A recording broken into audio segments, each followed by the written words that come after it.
আজকে আমার রেসিপি গুড় জাওয়ালি মাছের কালিয়া। তো মাছগুলো সব ধুয়ে বেছে নিয়ে চলে এসেছি। পিসগুলো কিন্তু বাজার থেকেই কাটিয়ে আনা হয়েছে। এবারে চলো নুন আর হলুদ মাখিয়ে ফেলি। নমস্কার বন্ধুরা, শ্রাবণীর পাকঘরে সবাইকে স্বাগত জানাই। আশা করি তোমরা খুব ভালো আছো, আমিও খুব ভালো আছি। এই গুড়জাওয়ালি মাছটা বাজারে সবসময় পাওয়া যায় না, তো এবারে যখন দেখতে পেলাম কিনে নিয়ে চলেই আসলাম। এবারে ভাবলাম একটু সুন্দর করে মাছটাকে কালিয়া করে বানানো যাক, তাই তোমাদের সঙ্গে একটু শেয়ার করার জন্য চলে আসলাম। এখানে আমি নিয়েছি পেঁয়াজ কুচি, টমেটো কুচি, কাঁচা লঙ্কা, আদা রসুন বাটা আর ধনেপাতা। এবারে চলো মাছগুলোকে আমি বেছে নিই। ওদিকে আদা রসুন বাটা আর ধনেপাতা এগুলো সব আমি কুচি করে কেটে ধুয়ে পরিষ্কার করে নিয়ে চলে এসেছি। কড়াই এবারে সর্ষের তেল দিলাম। তেলটা ভালো করে গরম হয়ে গেছে। গ্যাসের জোরটা একটু মিডিয়াম করে দিয়ে মাছগুলোকে একবার ছেড়ে দেবো তেলের মধ্যে। আর এপিট ওপিট করে সুন্দর করে কিন্তু লাল লাল করে ভেজে নেব। এই মাছগুলো অনেকটা ভেটকি মাছের মতো দেখতে, তবে আমার মনে হয় যে ভেটকি মাছের থেকেও খেতে কিন্তু অনেক গুণ বেশি ভালো। জানি না বন্ধুরা তোমাদের কীরকম লাগে, আমার তো ভীষণ ভীষণ ভালো লাগে এই গুড়জাওয়ালি মাছ। সেই জন্যই আমি বলে ফেললাম যে আমার খুব ভালো লাগে, ভেটকি মাছের থেকেও ভালো লাগে স্বাদটা। এক পিঠ ভালো করে ভাজা হয়ে গেছে, উল্টে দিচ্ছি। এইভাবে এপিট ওপিট করে ভেজে নেব।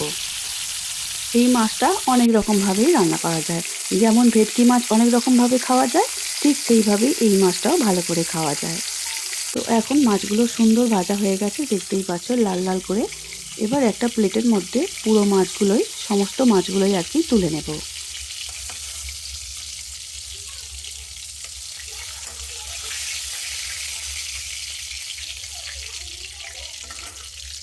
খুব বেশি তেলের ব্যবহার করব না। মাছ ভাজার পরে যে অবশিষ্ট তেলটা আছে ওই তেলের মধ্যেই সমস্ত রান্নাটা করে দেব।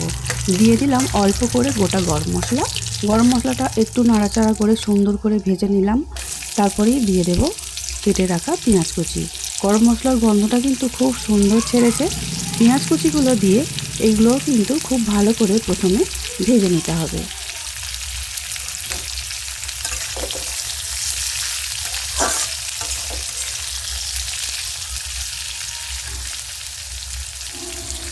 পেঁয়াজগুলো মোটামুটি ভাজা হয়েই এসেছে, ঠিক সেই সময় দিয়ে দেব রসুন বাটা, আদা বাটা 1 চামচ করে দিয়েছি। দেওয়ার পরে আবারও তিনটে একসঙ্গে মিশিয়ে নিয়ে ভালো করে কষে নিতে হবে। এই সময় দিয়ে দিলাম ছোট ছোট করে কেটে রাখা টমেটো। এখানে আমি ছোট টমেটো বলে 3টে টমেটো ব্যবহার করেছি। টমেটোর সঙ্গে দিয়ে দিলাম প্রয়োজন অনুযায়ী নুন। নুনটা দিলে তাড়াতাড়ি টমেটোগুলো নরমও হয়ে যাবে। এবারে নুন দিয়ে ভালো করে সমস্ত কিছু একসঙ্গে নাড়াচাড়া করে মিশিয়ে নিতে হবে। এখন টমেটোগুলো খুন্তির সাহায্যে খুব ভালো করে একটু ম্যাশ করে নেব, তাহলে টমেটোগুলো খুব তাড়াতাড়ি গলে যাবে আর পেঁয়াজ আদা রসুনের সঙ্গে খুব ভালো করে মিশে গিয়ে কষানোটা খুব ভালোভাবে হবে। কারণ টমেটো ভালো করে না কষলে তরকারির থেকে একটা ভালো গন্ধ ছাড়ে না। সেই জন্য এইভাবে নাড়াচাড়া করে সুন্দর করে কষে নিতে হবে।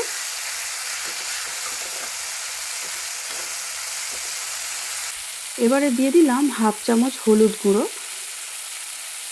হলুদ গুঁড়ো দেওয়ার পরে আবারও একটু নাড়াচাড়া করে নেব, কারণ পেঁয়াজ ভাজা হচ্ছিল তো ওটা কড়ার সঙ্গে লেগে যেতে পারে। সেই জন্য আবার একটু নাড়াচাড়া করে দিলাম। কষতে কষতে দেখতেই পাচ্ছ খুব ভালো করে কষানো হয়ে গেছে আর তেলটাও প্রায় ছেড়েই এসেছে। এখনও কিন্তু আমি এখানে গুঁড়ো লঙ্কার ব্যবহারটা করিনি, কারণ যেহেতু কষা হচ্ছে তাহলে গুঁড়ো লঙ্কার ঝাঁঝটা বেরোবে, সেই জন্য আমি এখনও দিইনি। এবারে আমি এর মধ্যে দিয়ে দেব গুঁড়ো লঙ্কা, যেমন স্বাদ অনুসারে তোমাদের ঝাল ভালো লাগবে সেরকম করেই দেবে। গুঁড়ো লঙ্কা দেওয়ার পরে আবারও একটু পেঁয়াজ রসুনের সঙ্গে মিশিয়ে নেব। ভাজার কোনো দরকার নেই, একটু মিশিয়ে নিলেই হবে। এবারে দিয়ে দেব পরিমাপ অনুযায়ী জল। যেমন মাছ আর যেমন গ্রেভি রাখবে সেই অনুযায়ী মনে করে জলটা কিন্তু দিতে হবে। আমি এখানে খুব বেশি জল ব্যবহার করছি না, বাটি মাপলে হয়তো 2 বাটি জল এখানে হতে পারে। এবারে খুন্তির সাহায্যে ঝোলের সঙ্গে সমস্ত মশলা আদা রসুন টমেটো পেঁয়াজ সব কিছু একসঙ্গে মিশিয়ে নিলাম। মিনিট 2 খুব ভালো করে কিন্তু ঝোলটাকে সিদ্ধ করে নিতে হবে ফুটিয়ে। এখন দেখতেই পাচ্ছ খুব ভালো করে ফুটে উঠেছে। এবারে কিন্তু যে ভেজে রাখা গুড় জাওয়ালি মাছগুলো ছিল সেগুলো আমি ওই ঝোলের মধ্যে দিয়ে দিলাম। দেওয়ার পরে খুব ভালো করে আবারও ঝোলের সঙ্গে একটু মিশিয়ে নিতে হবে মাছগুলো। তাহলে মাছগুলো ঝোলের সঙ্গে যদি ডুবে যায় তাহলে টেস্টটা কিন্তু খুব ভালো হবে, আর না হলে কিন্তু সেইভাবে টেস্টটা খুলবে না, মানে আসবে না। এবারে দিয়ে দিলাম যে চেরা কাঁচা লঙ্কাগুলো ছিল, সেই কাঁচা লঙ্কাগুলো এর মধ্যে দিয়ে দিলাম।